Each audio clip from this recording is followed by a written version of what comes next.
Et donc la météo est à la une aujourd'hui. Un temps sec et froid, pas de neige annoncée et ce matin dans la région, mais de belles éclaircies de soleil entre deux voiles nuageux. Les températures en revanche sont froides, négatives même, avec moins 4 degrés. Et tout juste relevé il y a quelques instants, des valeurs à peine positives dans la journée. Attention donc aux gelées matinales, peut-être au verglas par endroits sur le réseau secondaire. La météo sur Grand Lille TV, on en reparle bien sûr après le journal avec les prévisions complètes de Météo Service. Le froid donc à la une en ce lundi avec une question essentielle. La métropole lilloise est-elle prête en cas d'épisode durable de grand froid, notamment pour dégager les routes et permettre à tous de circuler en toute sécurité? À Lille, 4 saleuses sont à disposition des services municipaux et plus de 700 tonnes de sel. 36 agents d'entretien sont prêts à agir 24 heures sur 24 pour être le plus réactif et efficace possible.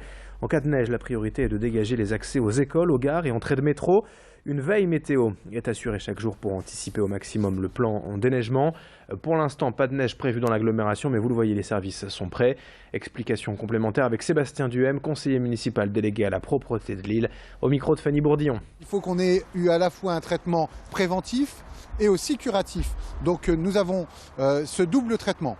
Nous salons de manière préventive, si besoin, si nous sentons que la température continue de shooter, sans même qu'il y ait eu forcément chute de neige, mais donc nous salons par anticipation pour éviter justement les accidents qui soient corporels ou matériels avec les voitures et les camions. Dans la une de l'actualité du Grand Lille également aujourd'hui, après Iris Mithenard et Miss France, les filles du Nord sont bel et bien les plus belles de France puisque la nordiste Émilie Secret, 23 ans, et originaire de Marquette en Ostrovent près de Denain, a remporté ce week-end le titre de Miss Prestige National, le concours chapeauté par Geneviève de Fontenay. Le Nord disposera donc cette année des 2 couronnes de Miss en France, de quoi mettre tout le monde d'accord sur la beauté de notre région.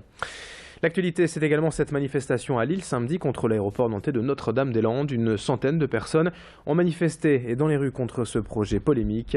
Les manifestants ont notamment affiché leur soutien aux 4 agriculteurs et 11 familles visées localement par un référé d'expulsion. On enchaîne dans ce journal avec l'inauguration en images ce week-end du nouveau CTA des pompiers du Nord, le centre de traitement de l'alerte basé à Villeneuve-d'Ascq et couvrant le Grand Lille, la Flandre et jusqu'à Dunkerque, soit tout de même 237 communes et plus d'1,5 million d'habitants. Ce centre d'appel a coûté plus de 7 600 000 €, mais doit recueillir en tout plus d'1 million d'appels par an. Sachez qu'en moyenne, il n'y a que 9 minutes entre l'appel au CTA et l'arrivée sur place des pompiers pour une intervention. En 2015, les sapeurs du Nord ont réalisé plus de 170 000 sorties, plus de 400 par jour. Et ce centre de Villeneuve-d'Ascq en a déclenché à lui seul plus de la moitié. Présentation en détail du dispositif avec Jean-René Le Cerf, président du Conseil départemental du Nord, au micro de Fanny Bourdillon. Il faut faire en sorte effectivement que le dispositif d'alerte qui conditionne l'envoi des secours soit totalement performant. C'est-à-dire on ne peut pas se permettre d'être performant 99 fois sur 100 parce que la 100e fois, il y a aussi effectivement des vies qui sont en jeu. Ici, on est assuré d'une performance de tous les instants. On est assuré également du fait que l'ensemble des alertes provoque immédiatement la réservation des matériels nécessaires pour y faire face dans de très bonnes conditions et ensuite que la rapidité des services permet que les appels suivants soient immédiatement pris en compte, même lorsque, par malchance, il y a effectivement plusieurs opérations qui doivent se déclencher dans un laps de temps très bref. Allez, on passe à toute autre chose dans l'actualité de ces derniers jours et vous faisiez peut-être partie de la foule au rendez-vous ce week-end à Lille de la braderie du Café Morel.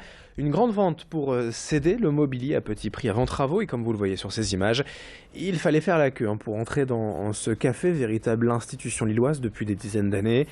Tables, chaises, services, menus, mais aussi des bustes et des jambes de mannequins du temps où le café était une boutique de lingerie.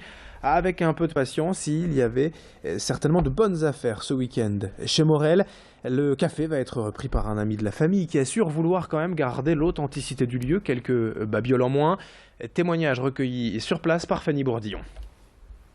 Quand je suis arrivée ici avec le père de Jules, son grand-père vendait du linge de maison, de la lingerie, petit à petit des sous-vêtements. Et puis Jules a repris une maison où il vendait des soutiens-gorge et puis des collants. Et petit à petit, c'est devenu une bouquinerie pendant un an, le temps de la réflexion. Et puis voilà, leur père, Bernard, rêvait d'avoir un restaurant, un bistrot. Mais dans sa tête, c'était vraiment le fantasme des copains d'abord pour accueillir ses amis, boire des coups. Et puis voilà, il a réalisé que c'était un vrai métier dans lequel il s'est impliqué. L'actualité sportive pour conclure avec en football en Ligue 1, cette défaite du LOSC samedi soir à Bordeaux, 1-0.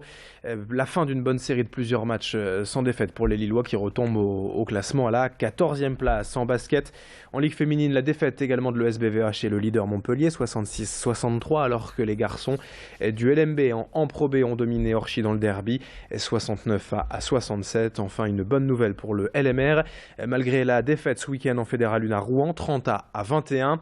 Le site internet du club annonce la bonne nouvelle.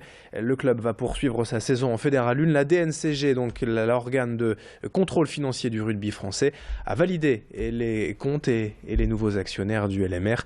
Voilà une bonne nouvelle pour les fans de rugby et dans la région. 7h36 en direct ce matin. Dans un instant, la météo et l'infotrafic sur Grand Lille TV. Très belle journée à toutes et à tous.